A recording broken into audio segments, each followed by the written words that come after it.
Est-ce que vous savez comment les églises sont arrivées en Afrique?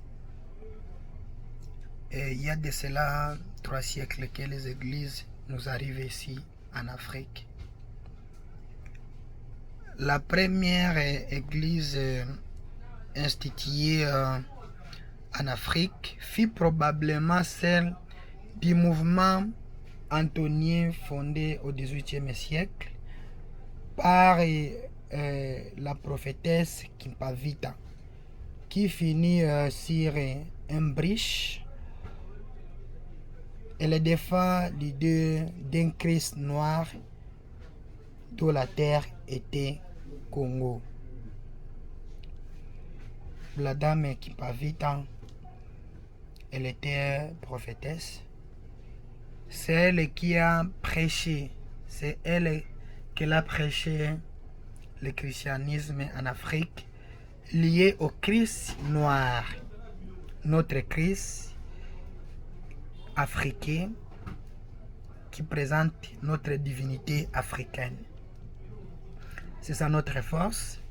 C'est lui qui a amené les prédications de prêcher le Christ noir aux Africains. Il est congolaise, il était congolaise. Elle a prêché Christ noir avant que les colonisateurs nous arrivent ici en Afrique. Tu vois que si vous regardez bien, avec les causes qu'il défendait, la dame, il a été brûlé vif, ou il a brûlé comme une chèvre. Là, tué parce qu'il prêchait Christ noir. Tu vois combien de fois nous les Africains, nous avons notre force, notre divinité, notre Dieu. C'est ça le Dieu qui présente le monde entier. C'est ça le Christ, c'est ça le Dieu que les Africains ont rejeté il y a de cela beaucoup d'années. Mais il est temps de revenir à notre source de divinité qui va nous aider à faire tout ce que nous voulons. Si tu demandes, si tu veux avoir quelque chose, tu vas la trouver immédiatement parce qu'il y a un Dieu, je m'excuse, il y a un Dieu proche de vous, proche de toi. Il y a quelqu'un qui vous soutient.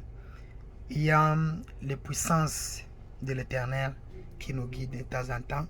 Mais à cause des églises, des multi-églises qui sont ici, les églises, les fausses églises, les faux pasteurs, les faux prophètes, les faux cardinals, les faux prêtres, ce sont nos problèmes d'aujourd'hui. Ce sont eux qui nous trébichent, qui nous montrent les faux chemins des diables. C'est ça notre problème. Il est temps de refuser. Mon combat, c'est protester tous les enseignements des pasteurs. C'est nier, c'est propager en protestant tous les enseignements, toutes les écoles de théologie et toutes les pratiques religieuses qui est sur la terre maintenant. Ce n'est pas dédié. C'est les diabolisations des hommes qui se nomment les hommes dédiés.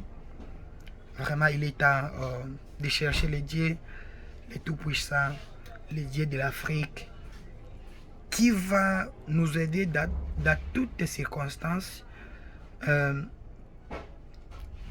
D'après ma grand-mère, il y avait une force dans chaque famille, il y avait une divinité à chaque parent. Si ton enfant tombe malade, il est là. Il va faire tout pour guérir son enfant sans faire un recours quelconque. C'est ça que nous demandons maintenant. C'est ce que nous voulons avoir comme notre guide, notre puissance, notre lumière qui va nous amener là où nous voulons arriver. Merci.